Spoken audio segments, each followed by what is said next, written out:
Husbands and wives, ఇది woody Allen film. ఎంత బ్యూటిఫుల్గా ఉందంటే అసలు ఎక్స్ట్రీమ్లీ బ్యూటిఫుల్ ఫిలిం. అంటే నాట్ బికాజ్ సబ్జెక్టు టైటిల్లో మన టైటిల్ ఏదైతే ఉందో అదే ఆ సినిమా కథ అని చెప్తుంది అనమాట. ఇందులో ఉండే హస్బెండ్స్ అండ్ వైఫ్స్ దానికి సంబంధించిన ఈ story. At the same time fun element ఉంటూనే ఇప్పుడు మ్యారేజ్ అనే థింగ్ని కరెక్ట్గా అర్థం చేసుకోవడానికి ఈ వుడీ అలెన్ ఫిలిం ఇది తీసిండని అనిపిస్తుంది.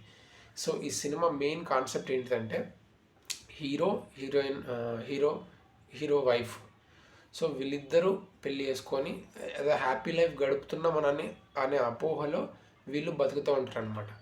సో ఆ వాళ్ళు అనుకోకుండా ఒక కపుల్ని, అంటే వాళ్ళ ఫ్రెండ్స్ ఉంటారు కదా, ఆ ఫ్రెండ్ కపుల్ని ఇద్దరిని పిలుస్తారనమాట. ఇంటికి పిలిచినప్పుడు ఆ కపుల్ ఏం చెప్తారంటే ఫ్రెండ్ వాళ్ళు, మేము ఇట్లా విడాకులు తీసుకుంటున్నామని చెప్పేసి చెప్తారు.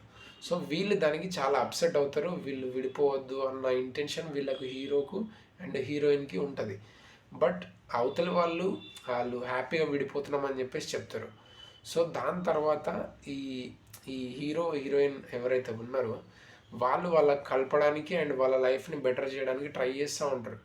బట్ దాంట్లో భాగంగా వీళ్ళు ఎంత అన్హ్యాపీగా ఉన్నారు అండ్ వీళ్ళ లైఫ్లో ఎన్ని ప్రాబ్లమ్స్ ఉన్నాయి అండ్ హీరోయిన్ వీళ్ళు నిజంగా మ్యారేజ్ లైఫ్ని ఆనందంగా బతుకుతున్నారా లేదా అనేది ఈ సినిమా మొత్తం ఎక్స్ప్లోర్ చేస్తారనమాట.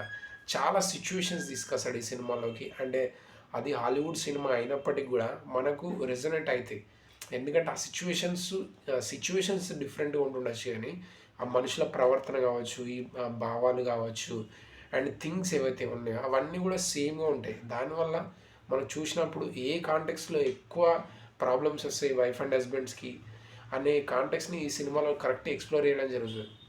ఫర్ ఎగ్జాంపుల్ వైఫ్ ప్రతిదానికి ఎందుకు అనడం, ఊకే ఏమంటారు ప్రైజ్ గురించి ఎక్స్పెక్ట్ చేయడం అండ్ చాలా బ్యూటిఫుల్గా తీసారు ఈ cinema. And woody Allen wife ఎవరైతే ఉన్నారో వీళ్ళిద్దరు అసలు నిజంగా వైఫ్ హస్బెండ్ అన్న ఫీలింగ్ వస్తుంది మనకి.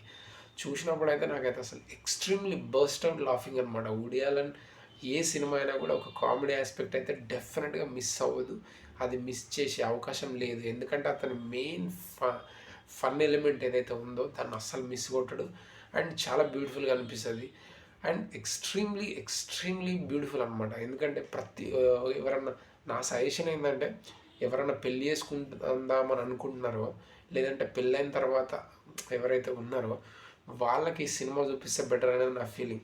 ఎందుకంటే అప్పుడు కానీ అంటే ఇది చూసిన తర్వాత చేసుకోవాలా వద్దా అనేది వాళ్ళ చాయిస్, పెళ్ళి చేసుకోవాలా వద్దా అనేది అది ఎవరి డిసిషన్ వాళ్ళది. బట్ ఒక అండర్స్టాండింగ్ రావడానికి ఏమంటారు కరెక్ట్గా మనం ఒక మ్యారేజ్ అనే ఇంటెన్షన్ని అర్థం చేసుకోవడానికి ఇలాంటి ఫిల్మ్స్ చాలా బ్యూటిఫుల్గా ఉపయోగపడుతుంది. అందులో వుడీ అలెన్ ఫిలిం ఇది అనమాట. అండ్ ఎక్స్ట్రీమ్లీ నాకైతే కొన్ని క్లైమాక్స్ వచ్చేసరికి అసలు ఎక్స్ట్రీమ్లీ బ్యూటిఫుల్ అనిపిస్తుంది. మీరు చూసిన తర్వాత మీరు చెప్పండి నాకు ఎట్లా అనిపించిందో. But don't miss it. ఒకవేళ మీరు పెళ్ళి చేసుకోవాలనుకుంటున్నా, పెళ్ళి అయిపోయిన తర్వాత విడాకులు అయినా కూడా ఏమంత బాధపడాల్సిన పని లేదు. ఎందుకంటే ఇలాంటి ఒక అండర్స్టాండింగ్ మనకు ఉన్నప్పుడు అప్పుడు మనం తీసుకునే పారామీటర్స్, మనం తీసుకునే రిస్క్, మనం తీసుకునే రిలేషన్షిప్ చాలా డిఫరెంట్గా ఉంటుంది. ఏం తెలియకుండా అలా దుంకిన తర్వాత ఆబ్వియస్గా దుంకిన తర్వాత సిచ్యువేషన్స్ మారితే అవన్నీ ఓకే.